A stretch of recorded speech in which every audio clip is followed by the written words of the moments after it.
ఓం నమః శివాయ. ఓం నమో నారాయణాయ. కర్మ నివారణ నరదృష్టి నివారణ కాళభైరవాయ నమః. ఓం మహాదేవ్యై చ విద్మహే విష్ణుపత్నీ చ ధీమహి తన్నో మహాలక్ష్మి ప్రచోదయాత్. హరి ఓం. మా ఛానల్కి స్వాగతం. చూస్తున్న వీక్షకులకు ప్రేక్షకులకు ప్రియ కాళభైరవ భగవద్బంధులకి స్వాగతం పలుకుతూ మమ్మల్ని ఎంతగానో ఆదరిస్తూ ఉండబడినటువంటి ప్రియ సోదర సోదరీమణులు అందరికీ కూడా అందరికన్నా ముందుగా దీపావళి పండగ మహాలక్ష్మీదేవి అమ్మవారి యొక్క ఆశీస్సులు. ధనత్రయోదశి, నరక చతుర్థి, దీపావళి పండగ అమ్మవారి యొక్క ఆశీస్సులు కలిగి సంపూర్ణంగా అందరిపైనను ఐశ్వర్యాన్ని, ఆనందాన్ని, ధనాన్ని ఇచ్చేటువంటి మహాలక్ష్మీదేవి అమ్మవారి యొక్క ఆశీస్సులు అందరికీ ప్రసరించాలని, ఎవరైతే ఏ వృత్తులలో ఉన్నారో వారందరికీ విజయాన్ని, ఐశ్వర్యాన్ని, ఆనందాన్ని ప్రసాదించాలని మనం కూడా మనసారా కోరుకుందాం, ఆశీర్వదించమని కోరుకుందాం. 16/10/2025 నుండి 31/10/2025 వరకు పుట్టినటువంటి వారందరికీ కూడా ముందస్తుగా జన్మదిన శుభాకాంక్షలు.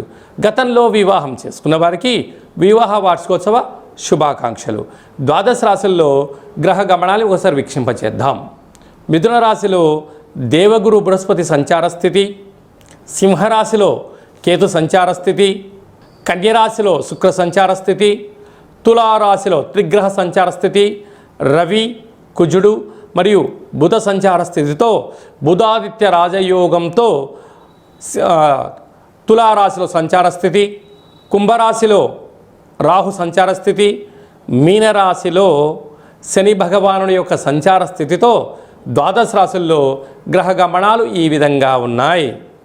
మకర రాశి వారికి 2వ స్థానంలో రాహు సంచార స్థితి, అష్టమంలో కేతు సంచార స్థితి, 6వ స్థానంలో గురు సంచార స్థితి ఉన్నప్పుడు మహాలక్ష్మీదేవి అమ్మవారిని ఎలా పూజించుకోవాలి, ఎలాంటి ధ్యానించడం వలన ఐశ్వర్యం కలిగి ఆనందానికి మీరు విజయాన్ని సాధిస్తారో ఈ వీడియోలో సవివరంగా సంపూర్ణంగా తెలుసుకుందాం.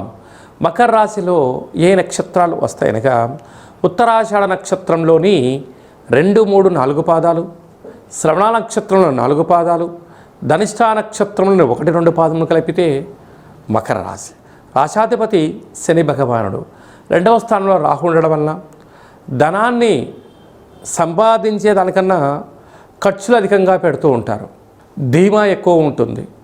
ఇది పోతే ఇంకోటి సంపాదిస్తాను అనేటువంటి ఆలోచన ఎక్కువ ఉంటుంది. కానీ వెళ్ళిపోయిన సమయం, ఖర్చు పెట్టిన ధనం, తినిపోయినటువంటి విందులో వారెవరు తిరిగి రారు అని చెప్పి మీరు బాగా బలంగా గుర్తుపెట్టుకోగలగాలి. తృతీయంలో శని భగవానుడు ఉండడం వలన అన్నదమ్ముళ్లతో, అక్కాచెల్లెలతో, మిత్రుల సన్నిహితులతో చాలా మాట మంతి చాలా జాగ్రత్త అవసరం అని చెప్పి కూడా గుర్తుపెట్టుకోవాలి. స్థిరాస్తులు, చరాస్తులు, ఉద్యోగము, వ్యాపార కార్యక్రమాల్లో స్థల మార్పు పొందే పరిస్థితి అధికంగా ఉంటుంది. అష్టమంలో కేతు. చిన్న చిన్న విషయాలకు ఆందోళన, చిన్న విషయాలకు ఆనందం కలగడం. ఇక మన పెద్దవారు చెప్తూ ఉంటారు, ఆవేశంలో నిర్ణయానికి సరైన సమయం కాదు, ఆనందంలో వరాలు ఇవ్వద్దు అని చెప్తూ ఉంటారు. ఇది చాలా అవసరం మకర రాశి వారికి. భాగ్యస్థానంలో శుక్ర సంచార స్థితి ఉండడం వలన ఫేస్బుక్లో కానీ, యూట్యూబ్లో కానీ, షేర్ చాట్లలో కానీ ఉండబడిన వారందరూ కూడా ఎన్నో జాగ్రత్తలు అవసరం. ప్రేమికులు చాలా జాగ్రత్త. భార్యాభర్తల మధ్య అన్యోన్యత, నమ్మకం కూడా చాలా అవసరం అని చెప్పి గుర్తుపెట్టుకోవాలి. రాజ్యస్థానంలో బుధాదిత్య రాజయోగం కుజుడు ఉండడం వలన ప్రమోషను, వ్యాపారము, పెట్టుబడులు, ఆకర్షణలో ఉన్నతమైన జీవితం మకర రాశి వారు పొందబోతున్నారు. ఇలాంటి కాల సమయంలో అమ్మవారికి తెల్లటి నువ్వులతో కూడుకున్నటువంటి, చక్కెరతో కలిగినటువంటి, బెల్లంతో కలిగినటువంటి పదార్థాన్ని నైవేద్యంగా ఏర్పాటు చేయడం, విశేషమైనటువంటి పాల మీగడ రంగు కలిగినటువంటి వస్త్రాలతో అలంకారము చేయడము, దద్దోజనము, పాలు పాయసంతో కలిగినటువంటి చక్కెర పొంగల్ నైవేద్యంగా ఏర్పాటు చేసి, విశేషంగా ఆకుపచ్చ వర్ణం కలిగిన వస్త్రాలను అమ్మవారికి అలంకారం చేయడం, ఇంట్లో కుబేర లక్ష్మి దీపాన్ని ఏర్పాటు చేసుకోవడం వల్ల గ్రహదోషం తొలగి ఐశ్వర్యానికి మకర రాశి వారు కేంద్ర బిందువులు కాబోతున్నారు అని చెప్పి గమనించాలి. మనము ఈ ధనత్రయోదశి, నరక చతుర్థి, మహాలక్ష్మీదేవి అమ్మవారి యొక్క ఆశీస్సులను అమితంగా పొందగలగాలి అన్నట్లయితే ఈ సంవత్సరము ఆదివారము, సోమవారము, మంగళవారం రోజున మనకు ఇలాంటి కార్యక్రమాలు జరుగుతూ ఉన్నాయి.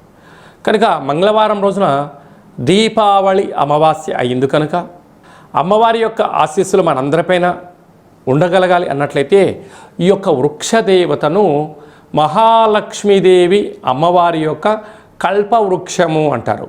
ఈ యొక్క కల్పవృక్ష దేవతను ఇంట్లో మనం ఉంచుకున్నట్లయితే జ్యేష్ఠాదేవి ఇంట్లో నుంచి బయటికి వెళ్ళిపోవడం, బయట ఉండబడినటువంటి మహాలక్ష్మీదేవి గళ్ళు గళ్ళుమంటూ ఇంటికి రావడం, సకల ఐశ్వర్యాన్ని ప్రసాదించేటువంటి కల్పవృక్ష మహాలక్ష్మి స్వరూపంగా భావించడం జరుగుతుంది. కనుక మనమందరము కూడా ఈ ధనత్రయోదశి, నరక చతుర్థి, దీపావళి పండుగ రోజున పూజామందిరంలో ఈ యొక్క కల్పవృక్ష దేవతను ఉంచుకొని పూజ చేసుకొని గృహంలో ఉంచుకోవడం వలన సకల గ్రహదోషము తొలగి ఐశ్వర్యం కలుగుతుందని చెప్పి గమనించాలి.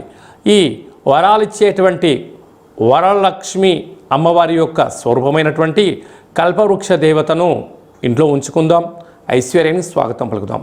ఈ కల్పవృక్ష దేవత కావాలి అనుకుంటున్న వారందరూ కూడా ఈ కింది నెంబర్ సంప్రదించినట్లయితే, మీ గోత్రామాలు పంపించినట్లయితే పూజ చేయించి ఈ యొక్క కల్పవృక్ష దేవతను మీకు పంపించడం జరుగుతుందని చెప్పి కూడా గమనించాలి.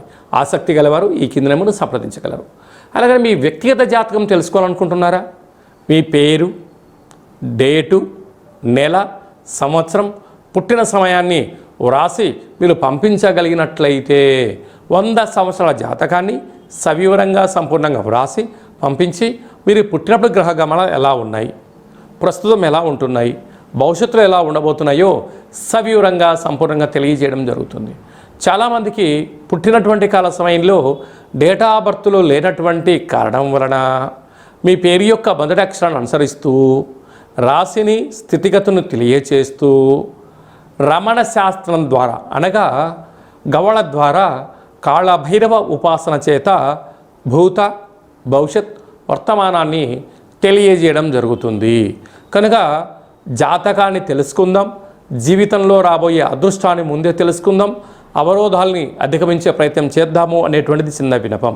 కనుక జాతకం తెలుసుకోవాలనుకుంటున్న వారందరూ కూడా అపాయింట్మెంట్ తీసుకొని సంప్రదించగలరు. అందరికీ వరాలిచ్చేటువంటి వరమహాలక్ష్మీదేవి అమ్మవారి యొక్క ఆశీస్సులు ఉండాలని కోరుకుంటూ ఆశీర్వచనం. శతమానం భవతి శతాయు పురుష సతేంద్రియ ఆయుష్యేవేంద్రియే ప్రతిష్టతి ధనం ధాన్యం బహుపుత్రలాభం శత సంవత్సరం దీర్ఘమాయు. సర్వే జనా సుఖినో భవంతు, లోకా సమస్తా సుఖినో భవంతు. సర్వం మహాలక్ష్మీ దేవతార్పణమస్తు. హరి ఓం. ఈ వీడియో మీకు నచ్చినట్టయితే లైక్ చేయండి, షేర్ చేయండి, మా ఛానల్ని సబ్స్క్రైబ్ చేసుకోండి. ఆధ్యాత్మికమైన భక్తి సమాచారాన్ని భగవద్బంధులకు, మిత్రులకు, స్నేహితులకు చేరవేయండి. హిందూ ధర్మాన్ని కాపాడండి.